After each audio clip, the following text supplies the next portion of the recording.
जितनी स्विट्जरलैंड की पॉपुलेशन है उससे ज्यादा इंडिया इंजीनियर्स प्रोड्यूस कर देता है। उसके बाद भी रिसर्च एंड इनोवेशन में स्विट्जरलैंड नंबर 1 पे है। इकोनॉमिक सर्वे 2023 टू 24 के अकॉर्डिंग सिर्फ 51.25% ग्रेजुएट्स ही एम्प्लॉयबल है। DW के रिपोर्ट के अकॉर्डिंग इंडिया में 3 में से 2 अनएम्प्लॉयड लोग एजुकेटेड और यंग है। हमारा वेस्टर्न एजुकेशन सिस्टम कैसे स्टार्ट हुआ था और ये सारी चीज की रूट कॉज क्या है, इसके लिए हमें बहुत पीछे जाना पड़ेगा।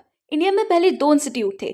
कैलकाटा मदरसा जो कि वॉरेन हेस्टिंग्स ने ओपन किया था, जिसमें मुस्लिम एजुकेशन दी जाती थी, एंड फिर 1791 में जोनाथन डंके ने संस्कृत कॉलेज ओपन किया था हिंदू एजुकेशन देने के लिए। बट जब ब्रिटिशर्स रूल कर रहे थे ईस्ट इंडिया कंपनीज को, तब 2 प्रॉब्लम्स थी मेन। फर्स्ट, इंडियंस के साथ कम्युनिकेट कैसे करें, और सेकेंडली उनको चाहिए थे वर्कर्स, ऐसे लोग जो सिर्फ वो जो बोले वो करे, अपना दिमाग न चलाएं। तो तब ब्रिटिशर्स ने एक इनिशिएटिव लिया एजुकेशन को प्रमोट करने के लिए। चार्टर एक्ट को लॉन्च किया 1813 में, जिसमें उन्होंने एक लॉस इंक्लूड किया था। क्रिश्चियन मिशनरी को उनका रिलीजन प्रमोट करने के लिए गवर्नमेंट 1 लाख रुपए देगी। यहाँ से वो धर्म परिवर्तन भी थोड़ा बहुत शुरू हुआ। लेकिन 1823 में एक जनरल कमेटी बनाई गई पब्लिक इंस्ट्रक्शंस पे, जिसने बताया कि एक डिस्प्यूट है कि कुछ लोग चाहते हैं कि वेस्टर्न एजुकेशन पढ़ाई जाए और कुछ लोग चाहते हैं कि जो पहले से इंडिया की ओरिएंटल एजुकेशन सिस्टम है उसके अकॉर्डिंग एजुकेशन सिस्टम चले। तो इस इशू को सॉल्व करने के लिए थॉमस मैकलेस, जिसे father of modern Indian education system भी बोला जाता है, उन्होंने हमें English education act of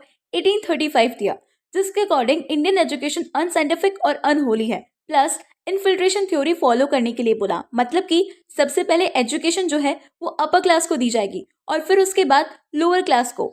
English को एक कोड लैंग्वेज बना के चले गए वो, जिससे क्या हुआ, फर्स्ट उनको वर्कर्स मिल गए डेस्क पे बैठ के एक जगह पे काम करने के लिए, जो ना कुछ सवाल पूछे एंड ना कुछ क्रिएटिव सोचे। सेकेंडली, इंग्लिश को उन्होंने अपर क्लास को सिखा दिया, जिससे वो एक शो ऑफ का जरिया हो गया और उनके लिए कम्युनिकेशन ईजी हो गया। जहाँ इंपॉर्टेंस देनी थी हिंदी को, वहां पे इंपॉर्टेंस मिली इंग्लिश को। और ये हमने सबने फील किया होगा, इंग्लिश बोलना आती है, ग्रेट, पढ़ा लिखा है, फिर चाहे स्किल्स कुछ नहीं हो आपके पास। और 1835 के बाद आज तक कोई ऐसा सिग्निफिकेंट चेंज नहीं हुआ है इंडियन एजुकेशन सिस्टम में। और फिर सीधा 1934 में एक कमेटी बनाई जाती है, सप्रू कमेटी, ये पता करने के लिए कि इतने कॉलेजेस स्कूल्स बनाने के बाद भी इंडिया में अनएम्प्लॉयमेंट क्यों है, what is the cause of unemployment. और ये स्टडी की गई यूपी में, जिसमें ये पता चला कि जो एजुकेशन हमें दी जा रही है उसका तो कोई रिलेशन ही नहीं है हमारी रियल लाइफ से। एंड आज भी अगर कोई ऐसी कमेटी बिठा दी जाएगी ना, तो 1934 वाला रिजल्ट अभी भी सेम मिलेगा। हर साल इंडिया में लोग फोन के फीचर्स में अपडेट मांगते हैं,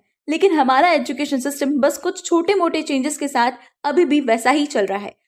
अगर कुछ मेजर चेंजेस हुए हैं तो वो है स्कूल्स और कॉलेजेस के नंबर बढ़े हैं। आज इंडिया में 1.5 मिलियन स्कूल्स हैं, जिसमें 260 मिलियन स्टूडेंट्स एनरोल्ड है, 35,539 कॉलेजेस हैं, 751 यूनिवर्सिटीज के अंडर। और सिर्फ इसी नंबर के बेसिस पे इंडिया के एजुकेशन सिस्टम को one of the biggest and most advance बताया जाता है, लेकिन ऐसा है कुछ नहीं। बेसिक हिस्ट्री होने की जगह इतनी मोटी मोटी किताबें हैं जो कि किसी काम की नहीं है। अब उस जमाने में तब क्या हुआ था इतिहास पता होना चाहिए, बट ऐसा नहीं कि पूरी लाइफ बस यही पढ़ो। आप उसको पढ़ के जरा बताइए हमने कितना इम्प्लीमेंट किया है प्रैक्टिकली अपनी लाइफ में। जो हमको पढ़ाया जा रहा है उसका जवाब एक झटके में गूगल दे रहा है हमें, तो फिर उसे रट्टा मारने की क्या जरूरत है। 12-12 साल तक आपकी हर क्लास में इंग्लिश एक सब्जेक्ट है, लेकिन उसके बाद भी आपको इंग्लिश बोलना नहीं आ रही है, जो कि अब कोई 4 से 5 साल का बच्चा बोल रहा है, हाउ आर यू, हेलो, हाय।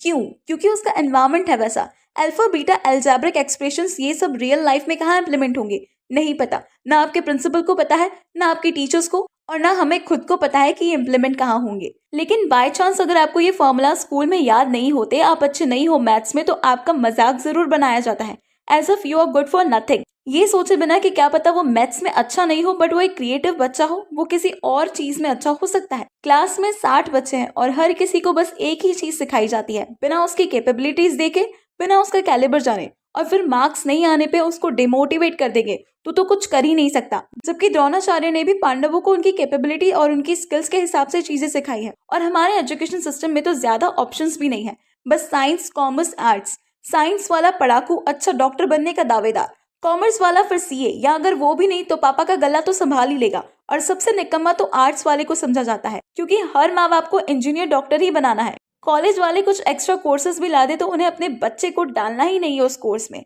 हमारे एजुकेशन सिस्टम में टीचर्स क्लास लेते हैं सिलेबस को कंप्लीट करने के लिए, और स्टूडेंट्स रेस में है हाई मार्क्स स्कोर करने की, ना कि प्रैक्टिकल नॉलेज और अपना टैलेंट एक्सप्लोर करने की। अगर कोई जर्मन, फ्रेंच, रशियन, इंग्लिश नहीं बोल पाता तो इट्स फाइन, लेकिन अगर यही एक इंडियन नहीं बोल पाता तो उसे अनपढ़ गवार का टैग दे दिया जाता है। और ऐसे कई सारे एग्जाम्पल्स है हमारे पास जिन्होंने अपनी पढ़ाई पूरी नहीं की है लेकिन फिर भी आज वो एक सक्सेसफुल पर्सन है। विराट कोहली, आमिर खान, धीरूभाई अंबानी और इसके अलावा भी आपके आसपास में से कोई ना कोई होगा जिससे अपनी पढ़ाई पूरी नहीं की होगी, आपके पापा, अंकल, कोई भी, लेकिन आज वो एक सक्सेसफुल पर्सन है। और अगर वो जाके किसी कंपनी में इंटरव्यूज देंगे, वो इंटरव्यू क्वालिफाई भले ना कर पाए लेकिन उनके प्रैक्टिकल नॉलेज से वो कंपनी बहुत अच्छे से चला सकते हैं। और एक बार सोचना, हर किसी को बचपन से ही सिखाया जाता है अच्छे नंबर लाओ, अच्छी नौकरी पाओ, और अगर नहीं तो तुम्हारी लाइफ ही खत्म है, तुम कुछ नहीं कर सकते लाइफ में। बच्चा करेगा भी क्या, फिर अपनी क्रिएटिविटी, पैशन को एक्सप्लोर करना ही बंद कर देता है और रट्टू तोता बनने में लग जाता है। अगर वो सबकी उम्मीदों पे खड़ा उतरे तो ठीक, और नहीं तो फिर पूरी जिंदगी सेल्फ डाउट में रह जाती है।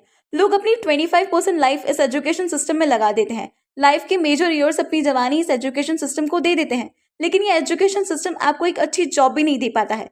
अच्छा, एक ग्रेजुएट की सैलरी नहीं, पोस्ट ग्रेजुएट की सैलरी एज अ फ्रेशर कितनी होनी चाहिए? इतने साल पढ़ाई की है, फर्स्ट क्लास से ही 12th 12 साल ही मान लो, एलकेजी यूकेजी को तो आप हटा दो, फिर ग्रेजुएशन के 3 साल और पीजी के 2 अलग। अगर 17 साल तुमने पढ़ाई की है और आज एज फ्रेशर जाओगे जॉब के लिए, चाहे कितने आप कंप्यूटर कोर्स कर लो, अच्छे नंबर ले आओ 12th 10th में, फर्स्ट सैलरी आपको 15,000 से ऊपर नहीं मिलेगी। हाँ, अगर वो कोई बड़ी कंपनी में जब तक पैकेजेस ना लगे आपको, और वो हर किसी का तो लग नहीं सकता ना। इंडिया का जो एजुकेशन सिस्टम है वो इतना अच्छा है तो सेलिब्रिटीज, पॉलिटिशियंस अपने बच्चों को इंडिया में ही क्यों नहीं पढ़ाते, बाहर क्यों भेज देते हैं? ऐसा करना चाहिए कि जिस एरिया से जो पॉलिटिशियन जीत रहा है उसके बच्चे को वहीं से पढ़ाना चाहिए। नीट 2024 एग्जाम्स में 23,33,000 स्टूडेंट्स ने अपियर किया था और सीट्स 1,08,000, क्वालिफाई किया है 13,15,853 ने। 2024 के डाटा के अकॉर्डिंग 1.2 लाख डॉक्टर्स इंडिया में अनएम्प्लॉयड है। और फिर इसके बाद हम बोलते हैं कि इंडिया के डॉक्टर बाहर क्यों जा रहे हैं, इंडिया के लोग बाहर क्यों जा रहे हैं? इंडिया में 7 करोड़ लोग गवर्नमेंट जॉब्स के लिए प्रिपेयर कर रहे हैं। आईएएस आईपीएस की बात नहीं कर रही हूँ मैं यहाँ पे। और अगर आप उनसे पूछोगे क्यों, तो वो एक ही जवाब मिलेगा आपको, जॉब सिक्योरिटी है और समाज में इज्जत है। और उस गवर्नमेंट जॉब के लिए आपको फिर वही रट्टा मारना होता है। यहाँ पे कोई भी अपने दम पे, अपनी स्किल्स के बेसिस पे काम करने को तैयार ही नहीं है। सबके अंदर एक आलस भरा हुआ है। जैसे ब्रिटिशर्स चाहते थे कि बस कोई मिल जाए जो बैठ के डेस्क पे काम करे, सिर्फ अपना दिमाग न चलाए। और आज की डेट में एआई वो सब काम करने के लिए केपेबल है जो एक इंसान करता है। और फिर भी इंडियन एजुकेशन सिस्टम में चेंज नहीं हो रहा है। एंड जो अनएम्प्लॉयड है फिर वो तो बोलेंगे ही ना कि हमें जॉब मिल नहीं रही है, एक तो, और ऊपर से तुम एआई हायर करके हमें जॉब्स देने की जगह एआई से काम करा रहे हो, क्योंकि इसमें उनकी गलती है ही नहीं, हमारे एजुकेशन सिस्टम की है। उनको स्किल्स की जगह बेसलेस चीजें बस रटाई गई है जो कि एआई सेकंड्स में बता देता है। लेकिन इन सब चीजों का सॉल्यूशन क्या है, मेरे अकॉर्डिंग मैं बता रही हूँ, आप चाहे तो आपके अकॉर्डिंग कमेंट सेक्शन में लिख करके जरूर बता सकते हैं। First, skill development. Instead of focusing on number, skills पे फोकस होना चाहिए। Second, physical health. Yoga class optional रखी जाती है but that should be mandatory. Third, option to choose which subject they want to study after 8th। तब तक पता चल ही जाता है किस बच्चे को किस में इंटरेस्ट है, और नहीं भी तो वो एक्सप्लोर करके सीख ही जाएगा। बट ये ऑप्शन 11th की जगह 8th से ही होना चाहिए। Each student should be treated respectfully, क्योंकि हर बच्चा जीनियस होता है। आप उसको बचपन से ही फेलियर बोलोगे तो वो तो बचपन से ही टूट जाएगा।